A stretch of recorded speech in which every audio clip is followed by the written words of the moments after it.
Welcome back to Preparing for the Unexpected. We are broadcasting live from Orlando, Florida at DRJ Spring 2024 at the Renaissance at SeaWorld.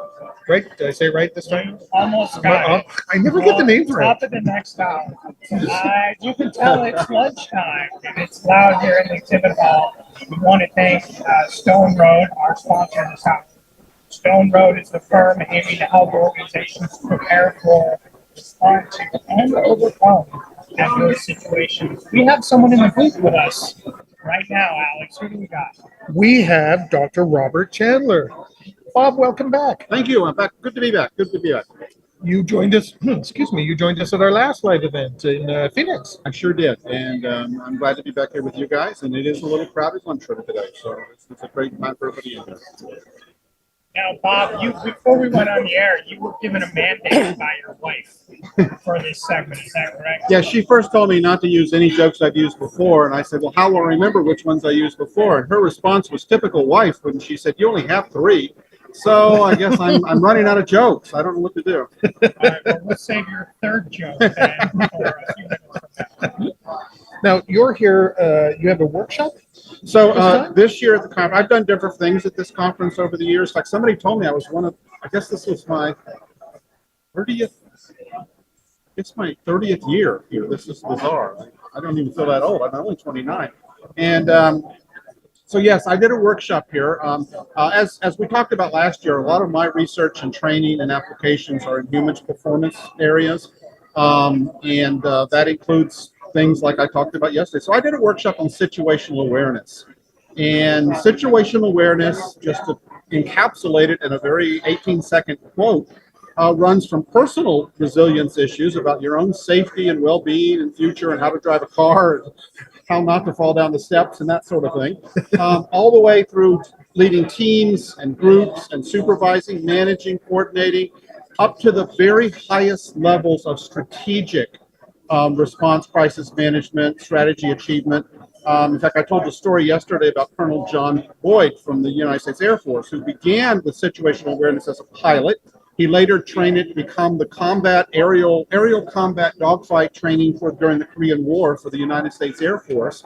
And then subsequently retired and he retired down here to Florida. It's a great story. He retired down here, and when the plans for the 2 Middle East wars, Desert Storm, I can't remember all their names, the invasion to recover back Kuwait, and then later the Iraqi-Afghanistan war. He was actually called back to Washington, and he was asked to do all of the strategic planning. Those invasion campaigns were the work of Colonel John Boyd, retired, who has just passed away a few years ago. And I find that interesting. People say, Bob, what does situational awareness have to do? I'm a CEO, I'm a manager, I'm a this or that. And I said, you understand that situational awareness is from the very fundamental personal level up to the entire strategic level of understanding the situation. And so that's a short version of what I did for 3.5 hours yesterday afternoon. Oh, wow. Whatever I skipped, if you gave me 3.5 hours, I'd cover it for you. Isn't it kind of scary when a CEO says that they don't really understand or comprehend or even define situational awareness that well? It's not scary as much as I've heard it so often. So here's my take on it, as I'm an amateur psychologist, I guess. My take on it is most CEOs got there because they obviously have some skill set. They're obviously successful and determined, and something's worked for them throughout their career to get them to that level. The problem with any of us is we get so confident of the things that work for us that we kind of forget the part about I still need to adapt and change my strategies. And just because I've done it before and it worked is not the automatic default that I should be doing it again and again as I go through it. And I think that's the biggest thing.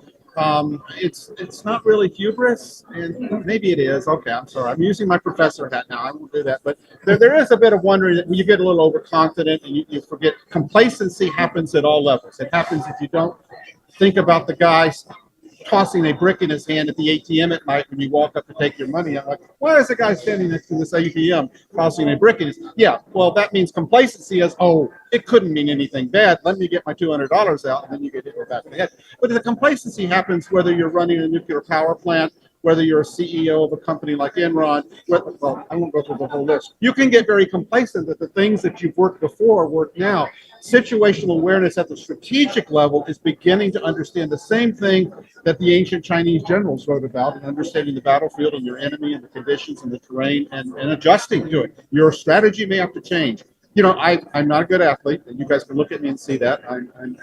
But I will say this: if you take any great athlete, whether NBA or MLB or something, or NFL or football, you say, well, quarterback, they have a playbook.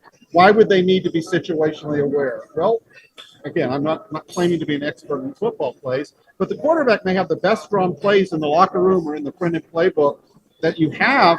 And when they get out in the field, unless they can read the defense, unless they see the conditions of the field, the conditions of the ball, the wind speed, the inflation of the ball, unless you're New England, then somehow that all magically works. But if you do all of that, and then you have to adjust it. And so that's what they talk about. You always hear an athlete say, the game has slowed down for me because I now see what I'm seeing.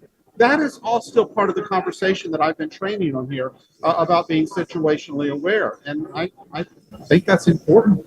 So what's an example of an organization that you find is very situationally aware or is not complacent? You mentioned several companies on the extreme who were not, who failed. What's an organization that you've seen the last couple of years really not? They're really on top of it and aware of what's happening. So there are probably some good case studies, and it really comes from having the people in key positions that run it. I don't know that it is an organizational trait. It could be part of the culture, but I think it comes from key people. It has to do with people who adapt to changing circumstances. So let me give you two classic examples of what I use when I teach my master's level class in this. One of them would be a company like Kodak. A lot of people don't know that Kodak was one of the first major developers on this planet for digital imaging technology. That's a very interesting idea. In fact, they were the first ones with a prototype of a digital camera. At the time, Kodak had perhaps the largest emulsion film monopoly. I won't say that. You had Fujifilm. You had some other competitors, and they weren't alone in the marketplace. It was not a monopoly. But they got all of their revenue was there, and they could not foresee a time when people wouldn't be unrolling film and putting it in a regular camera and taking a picture. And they actually let their initial patents expire. They threw the technology away. Well, the history of Kodak. Well, how many of you use a camera today where you get a roll of emulsive film out and put it? No, you don't. You use a digital camera. In fact, the entire universe has taken digital video, everything else to the whole new level. So it's an example of that. On the other hand, you look at certain companies that are in the same market. One is situationally aware, one is not. The other example, I have my students actually do a full case study on these. So I would normally make you do a lot of reading before I talked about this, but we like to read. Two companies at a market pivot point that were competing with each other was Blockbuster Video and Netflix. Now, they had two different business models. Blockbuster had you go into a store, originally VHS tape. They did change to at least compact disc or DVD, the digital video disc. Netflix had a different business model. They would mail you a DVD in the mail. You would watch it at home, and you had a return envelope, and you dropped it in. Now, both of those companies were neck and neck for the American home video demand market. There were on the horizon new technologies of direct distribution of video. Yes, I know. I'm an old guy, but all of my audience out there, it's streaming. Dr. Chandler's talking about what is he talking about? That's a fairly recent phenomenon in my life. And one of those companies changed their entire business model and said, we're not sticking to mailing DVDs in the mail and getting back. Within 18 months, we want to have people purchase our product without going through the U.S. Postal Service. Blockbuster said no one will ever abandon the comfort of physically going to the business. By the way, I could give you some examples in marketing, retail. Go to any former shopping mall in America. And look at what is happening online. Compare any of those to the big names in Amazon, I guess. It's the examples of companies that are situationally aware and those that are not. And that comes down from everything. That it does fit in this topic at this conference. When you think about one of the dominant mobile telephone producers, was it getting all my names wrong? Nokia. Who basically dominated the market at one point, And somebody said, well, you should have duplicate supply chains for the stuff that goes in your phone. And they said, wow, this is efficient and that would cost us more money. And other companies said, we're going to have alternative contingency plans and disaster plans if our supply chain was ever well, okay, an unusual thing happened. The supply chain was disrupted. How many of you have a Nokia mobile device in your pocket right now? Nope, I do No not. one does, because this global billion-dollar company is not there. It's difficult to have these situationally where, and it's not always popular. You guys I maybe used this story last time, but I wrote a book in 2009. It was called "Surviving the Coming Global Pandemic: How to Be Prepared." If you go online, if you read those old reviews, they were mean to me. I was accused of being. 10 years. I was accused of being alarmist. Didn't I know there was modern medicine? And did I think we lived in the dark ages? And my book did not sell well. I'll just be very honest with you. It was fun to write. Yeah, you've said that. There's a few times during the last few years I've just gotten up in the middle of the night and said, I really tried, this is something, and it's like, I was mocked for that. And so by the way, when people tease me and mock me, I said, no, other people better than you have done a much better job of doing that. But I don't know, that situational awareness, there are good examples of it, and there are examples that we can learn from. And one of the reasons I train this all the way down from the night watchman, all the way through the CEO, and that's why I do that program. But it's part of everything I do. I have a whole separate program on changing the way we make decisions, which I argue is flawed. I have another one on trying to get communication right, because we all think communication is so simple, and it's one of the most complicated things in the human realm. So that's sort of what I do. I remember attending one of your sessions a long time ago at a different conference about communications, and you had this big long list of different things, and you were talking how communication was, I'll use my words, dialogue, not monologue. Just because you're telling somebody something doesn't mean you're actually communicating with them. And so they're really interesting sessions. Well, no, and communication, obviously, that's part of, again, the human performance. Here's can I give you just a little cliche? A crisis management plan, or you can say contingency plan, or you can say disaster plan, or emergency, whatever, fill in the blank of whatever you want to call it. A crisis management plan is people, not paper. And you can write up all the documents you want, and you can hire someone to do it, but if you haven't prepared the people for what it's going to be, then the human performance is going to go down. And communication is one of those areas.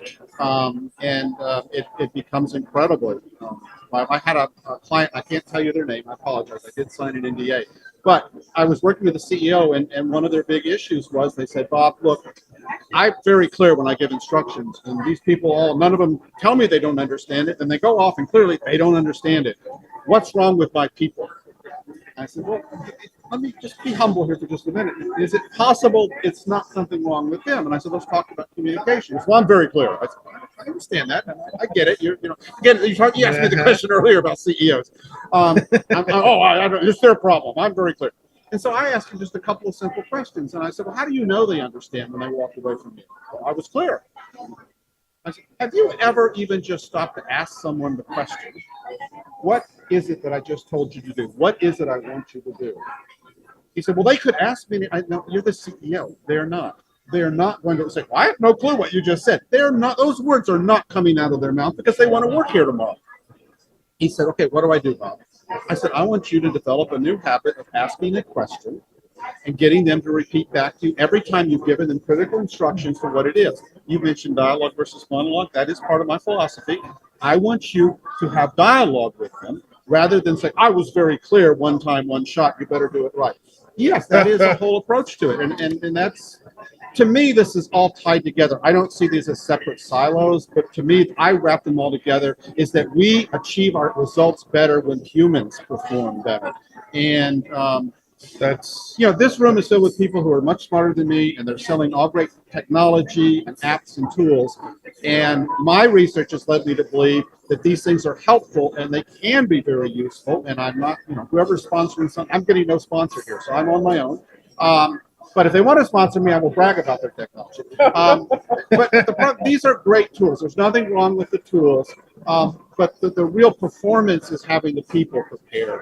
and having them not just know the plan or whatever, but to understand things like how do groups work, how do teams work, how to communicate, how to make decisions, how to manage your own personal resilience, and yes, how to be situational. So, Bob hired John. If people want to learn more about you, what's the best way for them to reach you? So I'm on, you can get me on most, so you go to my link tree if you want to. The name of my company is Empiria, and I get a lot of questions about that, like, Bob, what does that even mean? I'll never know how to spell it. It's a Greek word, and I think I told you this last time because everybody's confused about what. I said only a nerd like me would name a company. By the way, Empiria, the Greeks had 3 levels of expertise. They had the first level, which is you were trained to do something. You could build a ship. You were trained to do it, build a ship. Or you got your college degree. How about that?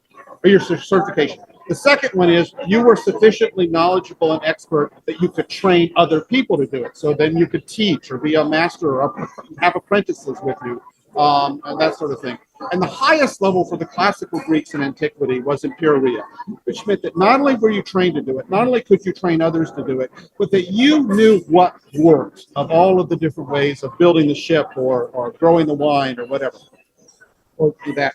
And so Empiria, I chose the name because the people that are working with me are people that are grounded in empirical, trained. Everything I recommend to do is not just I made it up one day, but it's based upon research and scholarship. And so the ancient Greeks would say, if the plague has come and you need to choose a physician with Empiria. Don't choose one who is trained or trained others. Choose one whose patients survived the last plague. Choose the shipbuilder with Empiria whose ships came back after the last storm, not the ones whose ships all sank. Yeah, they could build you a ship. And so I'm at Empiria.com. You can email me at bob@Empiria.com. Google the classical Greeks, if you have trouble spelling Empiria. And you're on LinkedIn. I am on LinkedIn, and that's how I get you. And so there's a lot of things there's a number. I'm speaking at events all the time, and working with various clients. And I'm not really that hard to find, and I'm really shy. So it's hard to get me started to talk. I will sit there as a wallflower. And interviewers like you guys hate me because they'll ask me questions, and I'll say yes, no. Well, on that, we will let you go.